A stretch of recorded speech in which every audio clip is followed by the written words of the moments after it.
We have a bunch of volunteers to kick it off. Marco will start. He gets to talk for 5 minutes about anything he wants to talk about. No slides. And at the 4-minute mark, you will hear the ding, ding, ding. Okay. That means you wrap up. We cannot go over 5 minutes. If you can finish before the bell, even better, because we have a lot of volunteers this year. So let's go. Okay, thanks. Hi. I'm Marco. I'm working in Grade.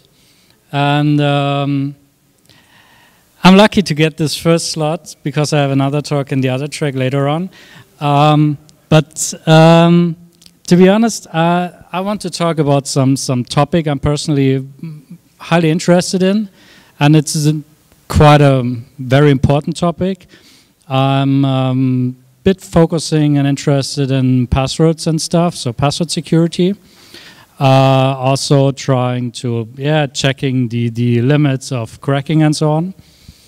And most of the people still nowadays think, oh yeah, passwords, like getting the rainbow tables and let's do it, and passwords, oh, it's not important.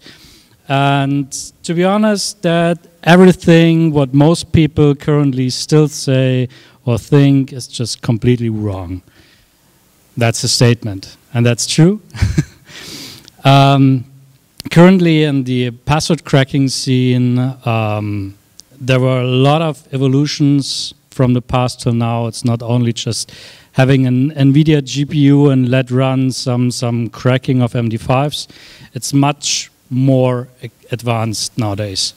So besides like former days where you had like these rainbow tables, which are just pre-hashed things you matched against in a more hopefully fast or slow way, you could solve like a password for whatever, like if it was NTLM for Windows or it was like an MD5 hash or whatever. But the problem is the char set of rainbow tables is just very limited and gets bigger and bigger and bigger if you want to get more and more stuff with like length more than 8 characters, 10 characters, 16 characters, and so on. So the limitation of that just brought that the tools for going into cracking passwords and hashes got more intelligence besides like just using CPUs, also going to GPUs. And to be honest, the best GPU at the moment you can use are AMD cards. This is because of some special instructions in the GPU AMD has implemented, which are not available on NVIDIA. I mean, NVIDIA is not bad, but if you want to have a real crunching system going into that area, then AMD would be your choice. And you will get like the good tools. On one side, mostly famous, the leading one is OCL Hashcat. On the other side, there is still John the Ripper, which is completely open source. So these are the main two things. And besides that, you of course need more intelligence. Like when you go on cracking, it's not on brute forcing, like test everything against anything. People started creating good word lists, but that's just a starting point. I think last week someone released like 10 million password username combinations. I mean, that's nice, something to add for your collection, but to be honest, that's not the best thing at all. The most or more interesting things are your rules. Currently, all the tools support rules, which on the fly changes and extends and advances the passwords testing against the hash to make it more efficient and create even more new things you couldn't all have in your word list. So it's just a basic word list and then adding rules. Most of the tools come with default rules already. You can play with that. And OCL Hashcat, for example, also supports like generating hashes, rules randomly. So you can even get stuff you couldn't even think about before. And even that stuff, applying new rules on that would go to way beyond. And this is much faster than everything you could ever imagine with just going with 1 terabyte word lists or rainbow tables or whatever shit.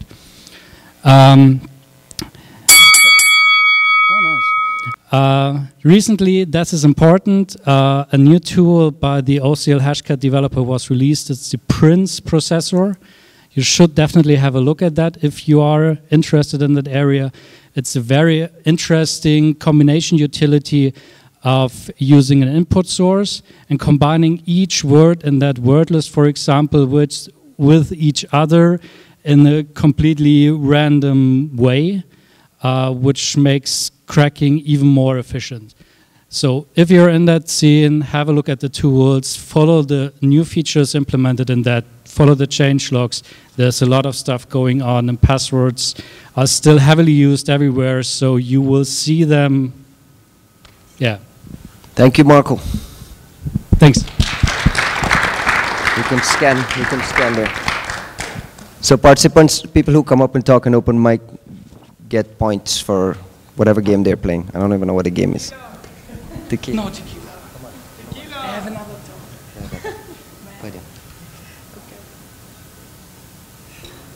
Our next speaker is Anna Morina.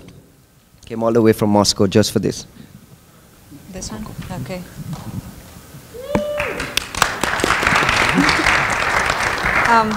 Hi everyone, my name is Anna, and I'm going to tell you 3 main reasons why you should marry a security researcher. So the first one, it's for the girls. You will never have problems with free time. He's busy doing his security researchers. He doesn't mind if you go out with the girls. It's good. But I'm from IT, and having a husband as a security researcher is good. He has a lot of topics to talk about. As I asked him to talk about the threats for my team, and my team was listening to him for 3.5 hours, asking questions and everything. They all got motivated. They were very happy to have that. And the third part is unexpected. I don't have to worry about security in my house. Recently, we had a person, or few persons, from Poland who were DDoSing our router at home. And I myself just got really pissed and said that I'm going to find this person and probably kill him. But he had to solve the problem, and he did. So that's all.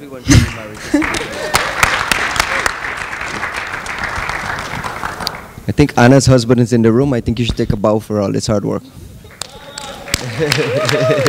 Thank you, Anna. If you want to scan there. No, she can't drink tequila. You can scan when you're ready. Next up is Mr. Billy Rios. And thank you, Anna, for not even hearing the bell. You didn't even hear the bell, so that was fantastic. The shorter, the better.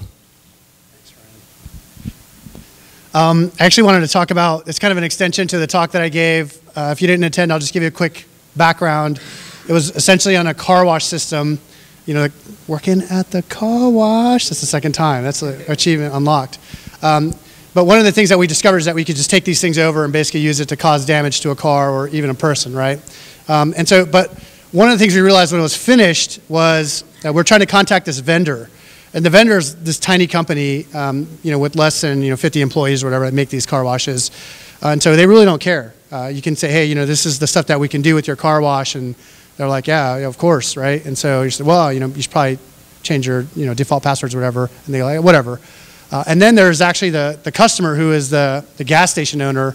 They don't really care either, right? Because the margins, you know, when you're running a gas station, I guess they're not that great. It's not like these gas stations are going to hire crack security researchers and be like, hey, before we buy your car wash, we're going to have these awesome guys pen test your car. It's just not going to work that way. But since this car wash actually has moving parts, it's actually a pretty big safety risk. And we talked about there's an incident that actually happened, not initiated by a hacker, but where a car wash actually broke someone's window to a minivan, sprayed water inside to someone that was basically strapped into a car seat, and the driver of the minivan just basically floored it and got out of the car wash, damaging the van and the car wash at the same time. So I don't think going to the vendors, I don't think going to the customers is probably the right way to fix things like that. And I think when you find yourself in a situation where the vendor is has a disincentive to fix, and the customer has a disincentive to find out what's going on, those are probably prime opportunities for regulation, right? And so we see this, like for example, in the FCC and wireless communications, where you can't just have a device that broadcasts wirelessly anywhere that you go, because there's actually a lot of safety concern with that. And so what I would say, and I know some people hate regulation, but what I would say is if you're creating a device that has moving parts, that is something that you shouldn't just be able to put out there in the world because that device could actually affect someone else's health, hurt someone. So that's the whole point is you ask who's going to pay for it. Right now, nobody is paying for it because there's no incentive for anyone to pay for it. With regulation, you'll actually make someone pay for it. And who pays for that, I don't know. What I do know is when we look at things like the medical world, right, for example, that's not something that the device manufacturers or the healthcare organizations decided for themselves. It actually went to like a Supreme Court case. There's a Supreme Court case against Medtronic where a device had failed, right? And I think it had hurt a patient, so they sued the vendor. And does anyone know what the output of the Supreme Court case was? Who was liable for that? Not the vendor. Not the vendor, exactly. Not the vendor. So they don't actually specify who is liable, but they say not the vendor because the vendor went through an FDA process. And since the FDA certified this device for use, the vendor can't be held responsible for malfunctions of the device as it's intended to be used, right? So that's a key word that people are actually looking at cybersecurity now, whether a hack is actually intended use or not. But I think a similar thing should happen with devices that move, right? So automated cars, car washes. If you have a device that moves, that's a safety issue. You probably have to go through some type of regulatory body. And then we can figure out the liability, who's responsible later. But every time I hear the word regulation, I think about just bullshit checkboxes so that people will have to checkbox and it becomes a mandatory requirement. And there's no real security built into it. How do you suppose this works? I agree. Like, I don't think we can have a process that will guarantee 100% security regardless of what happens. But at the same time, we should not have a car wash on Windows CE on ARM that has just ridiculous vulnerabilities and allows someone to literally send one GET request and cause this thing to go out of control and essentially demolish a car, right? Okay. We should not have situations like that. And the vendor is not going to step up. We should not rely on the goodwill of the vendor to be like, I'm just going to do the right thing. We should not rely on the goodwill of an organization that's probably barely scraping by to say, we're going to invest lots of money to make sure this is fixed for everyone else. And I think when we find ourselves in a situation like that, it's time to kind of step away from that and bring in a third party, which is a regulatory body, to say we need to fix this. We haven't heard the bell yet. Any questions? Anyone has to challenge anything here? No? You all agree with me? Awesome. I have a petition that's going around. If you could also... No, I'm just... Drink shots. Drink something. Thank you, Billy. Our next presenter is John from Forrester. So this kind of spurred the moment for me, but I thought this would be a good audience to ask this. At Forrester, we're doing a lot of research on the future of data security because, quite frankly, it's all about the data from my client's perspective. And we're seeing the rise of something called the Chief Data Officer, a nearly board-level executive who reports to the CEO, who's in charge of data, the data quality, the data governance, all that kind of stuff. And so one of the things that I think has been successful as a community is threat intelligence sharing. And I would like to spearhead an effort and see if anybody is interested to do data intelligence and data intelligence sharing. And what I mean by that is the metadata about the data. That's what we don't know. We can't do any kind of real risk assessments because we don't have any of the numbers to punch into any kind of actuarial table about how many data breaches have happened, what is the level of them, what is the value of any particular kind of data that's being bartered and sold in a dark net right now. So I think one of the things that our industry, if we really want to be helpful, we need to understand that the data is what gets corporations in trouble. The loss of data got the CEO of Target fired. And when I talk to CEOs and board members around the world, they're very concerned about losing their jobs. So threats, they're not very concerned with because they don't understand them, and there aren't regulations about threats. There aren't laws about threats. Data breach, all the laws say data breach, so they're very concerned about data breaches. So I think if our community really wants to make an impact, we start looking at the data as well as the threats. And then if we put those two together, one of the problems with threat intelligence is it may not be affecting my data, but all threats have to steal data for them to be particularly dangerous to corporate environments. How do we get this project going? Contact me if you want to talk to. If anybody thinks it's a good idea, come and tell me. If you think it's a bad idea, come and tell me. But I can spearhead it through Forrester. So, Fantastic. okay. Thank you, John. Thank you. Have a shot. Thank you, John. This is the idea. This is the whole idea of open mic. People proposing ideas, and let's work together for solutions. Roman Vasilenko is going to be next. Okay, and I actually didn't prepare any presentation, and I just it just came up in my mind today when, after all this presentation about APT, I heard during the meeting, during the summit, it's like 2 days of one APT, another APT. I can just count people who was talking about APTs. And this is the thought which came to my mind every day. What are we going to do with APTs? Because every day I came to work, I see some new APT with some new equation, with something new happening, and we need to fix it. And I mean, actually, if you look like a little bit more precise of what's going on with APT, we actually see that it's splitting in two different kind of subcategory. It's like shitty APTs and awesome APTs. Because it all depends on resources and how much resources people who creating APT have. And I'm really not concerned about shitty APTs. I mean, it's really easy to detect. It makes my life easier, it makes easier to tell reporters like, yeah, we all detect this because it's honestly, we saw this technology like 10 years ago. It's shitty APT. Well, we don't say that, but we say, yeah, we all detect that. It's awesome.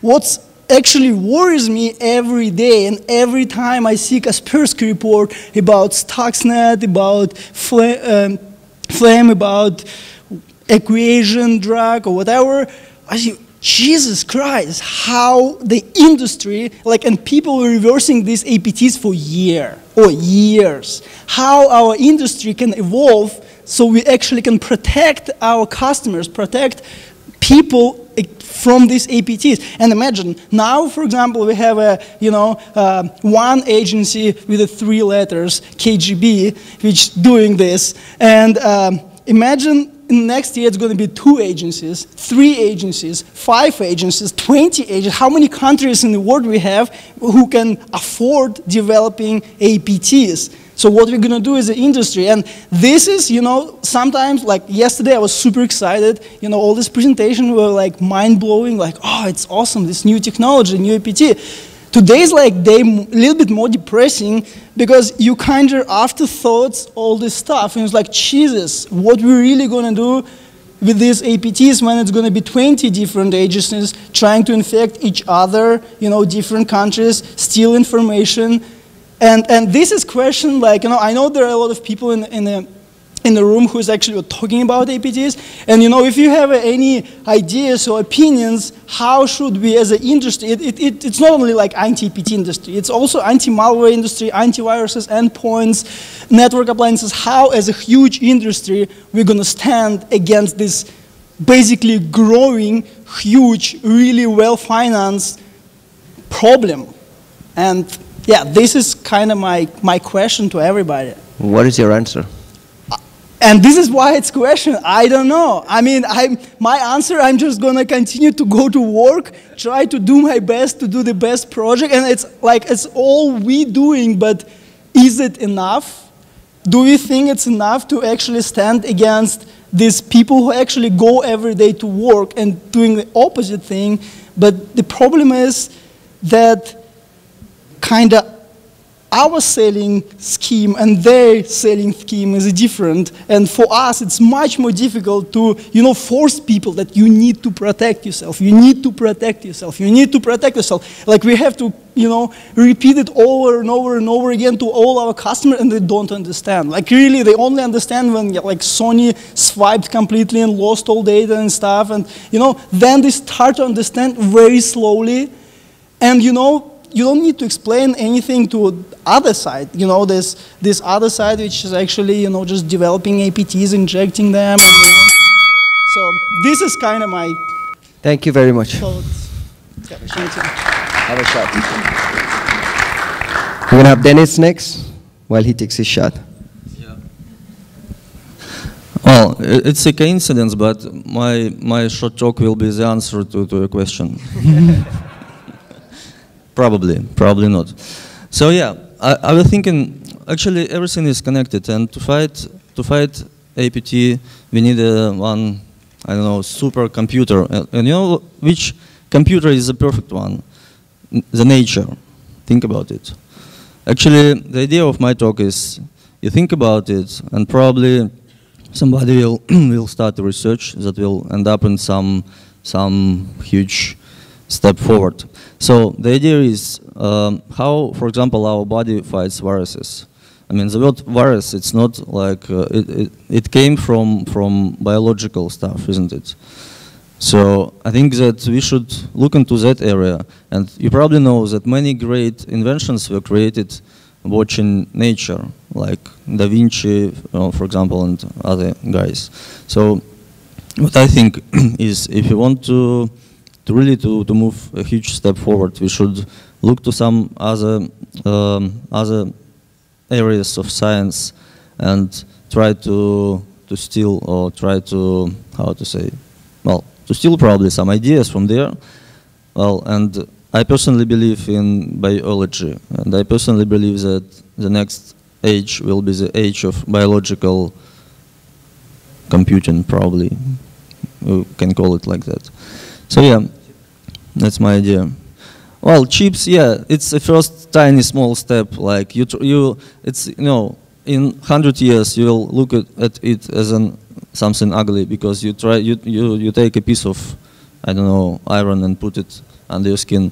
I think everything will be vice versa. Your skin will be thinking like better than that piece of iron 100 years ago. So yeah, think about it, guys. I really hope that next SAS will be, somebody will be presenting something about that. Thank you. Thank you very much. Have a shot. Shots. Brandon Dixon. And then you. Brandon. You better bring it. All right. So I have a story. You can use the stage. It's a pace around. No, there was something interesting. This is more of like a question framed in a story. So I went to a Halloween party last year, and there was a Chrome developer, a pen tester, and a game developer. And we were all related. We were sitting there talking to each other, and you know, this is the kind of Halloween parties that you go to when you're in security research. Actually, the weird thing is this: is that it was completely not social. It was a social event with nothing to do with technology, yet all these people happened to be aligned, and we're sitting there bullshitting in the kitchen, drinking, and it just so happened that we started talking about, yeah, this AMD can't write drivers for shit. And I'm like, this is going to be interesting. So the Chrome developer, she was doing OpenGL work, and the game developer was creating games, and he was saying how they always got to put in hacks in place to essentially get past some of the AMD drivers crashing. So I was like, okay, well, I'm interested in exploits. I understand them at a pretty well conceptual level, I guess. So I was like, the pen test guy's there. He's like, yeah, we've exploited AMD a couple times. And I'm like, okay, let's smash this together. We're all here. So I was like, what happens if you exploit an AMD driver, a video driver? And I'm like, what level of access do you have? They're like, you're in the kernel space at that point. I'm like, okay, that's all fine and dandy, and but how is it that you're, how could you actually get the C2 in place? And the game developer started telling me, he's like, well, it's pretty interesting. He's like, I can pass a valid, I don't know what you would call it, something to render. He said it would pass like all of the rendering process, but it would still cause AMD's driver to crash. And I was like, well, what do you do? Like, how do you get the data? Like, you're in kernel space, which is great. How do you get the execution? He's like, shaders or textures. He was saying that, oh, he could come up with a valid shader and that would pass everything. It would go down to the AMD driver level, it would crash it. And then I'm like, well, how do you get data back out? And he's like, you would just reference textures. And I was like, what? And then all of a sudden the Chrome people are like, yeah, this is happening. And they're like, we're trying to stop it, blah, blah. And then the pen tester guy is like, totally got one of those bugs right now. And I was like, this is awesome. So I'm like, we can help get these bugs out there. And the Chrome woman was like, hey, why don't you give us that bug? I was like, stop. I was like, there's no reason to give them the bug. Like, let's talk this through. Like, I want to understand more about it. And I later found out that the game developer who had actually written a bunch of stuff for AMD to bypass it and could also theoretically exploit it, he was dating the Chrome developer who was writing the OpenGL stuff. So like with that story in mind, I'm actually really interested if anybody has actually exploited any sort of graphics-based drivers, and if not, is that something that anyone's actually looking into as a viable threat space? Because it seems heavily never talked about. Thank you, Brandon. Have a shot. You guys drinking alone. Jan came all the way from Sweden just for this talk, so. It's Denmark. No, actually, I doing this talk to get a tequila more. So, well, I work for CSIS. It's a Danish security company, and we mostly work with the companies. But once in a while, a private person comes to our office to ask us for assistance, and normally we turn them down because we really don't have time for it. But this specific case was really interesting, and Peter and I was taking the opportunity to look at the case. It was a guy who was playing for big money on the poker world, and he was experiencing some unusual behavior where he was losing money on the internet that he didn't used to, and that has been going on for a while. So he asked us to look at his computer, and what we find there was a homemade remote administration tool. Really simple stuff. Like the only thing he could do was like taking a screenshot and send it to a command control server. But that's really all you need if you want to circumvent the best poker player in the world. You really just need to see their hands. That's really easy. So the problem was that this guy, he didn't want to go to the police, and he didn't know how big an issue it was if other people were involved. So we started to look at what we could do. And we found like 4 different things that we could look into. The first thing was the embedded command control server. It turned out that this guy, he was using a domain name hosted at a dynamic DNS provider. I think it was DIN DNS or WebHop, something like that. And then a specific name. And the IP address at the time we were investigating it was resolving to an IP address in Sweden. That way Sweden comes into the game. And that was hosted at the telecompany called Tree. So those were 2 things that you could go for. The next thing we wanted to go for was looking at how the machine was infected. It was infected by using a USB, and after the USB was put in, the malware was executed, and then the USB was removed again. We talked to the client, and he said, well, at that time he was not in his home, but the computer was there, and he could look at his alarm system and see that someone actually broke in to his home, but they knew the code, so it had to be someone he maybe knew. And the last one was that the USB had an ID. So the police was involved at some time, and when the police was involved, they found a USB hidden at the person they think have done all this. Right now, we are still in the case, so we don't know if it's the same USB. They're still missing to compare those 2 IDs. But one of the things that I wanted to ask you guys about is the DNS provider that we found out was a DNS provider in the US. And when we contacted them, of course we were not at police, but when the police contacted them, they said that they do not keep a record of the credit card being used to their account and to the domain names that they are buying. So they're not able to give out the credit card, which I found really mysterious. But that's at least what they say. When we contacted the telecompany at Tree, for some reason, that IP address at that date, they couldn't tell who it was or where it belongs to. Something went wrong with their systems. So right now there are really a lot of things that they could go for, but we really haven't got it yet. But we are still in the case, and hopefully we can do a talk, Peter and I, sometimes when we have found the criminals. That's it. Thank you very much, Jan. You get 2 shots. All right, we're looking for volunteers. We have room for maybe 2 more. 2 more maximum. Come on, Julio. You're tired. Who else? Jamie. Going.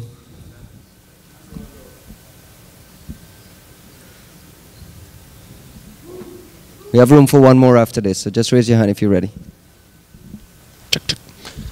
I really like the idea of this open mic. You know, it feels like a self-help group right now. So, hello, my name is Santiago and I have a problem. And more specifically, my problem is with Bitcoin and more specifically Bitcoin research. You know, last year, when the price was around like $1,000, everyone was researching about this. We posted about malware, about hacking exchange houses. We did a lot of research. Then the price went down and down and down, and the research went down and down and down. So what I really would like to transmit is not that Bitcoin is really important because of the cryptocurrency, but because of the blockchain. I think you know, the platform, the mesh network upon which Bitcoin is built on is really the important invention, you know, of Satoshi Nakamoto, whoever that guy or group or animal is, I know. But I think it's important because in the future, the next internet or the Internet of Things, you know, will be based on something related to the blockchain. IBM has already one project called MySafe, which has, it's based on BitTorrent protocol, the blockchain, and another transmission messaging system they have. So they are using the blockchain to transmit information between devices. Also, right now there is another platform called Ethereum that is going to be used like to be a decentralized internet. So think about, for example, Silk Road. So if you have this kind of illegal places, how do you seize them? How do you turn them down? How do you find who's responsible behind that? So that's what I want to like pay attention, you know. Bitcoin is not dead. Pay attention to the blockchain, more specifically, you know.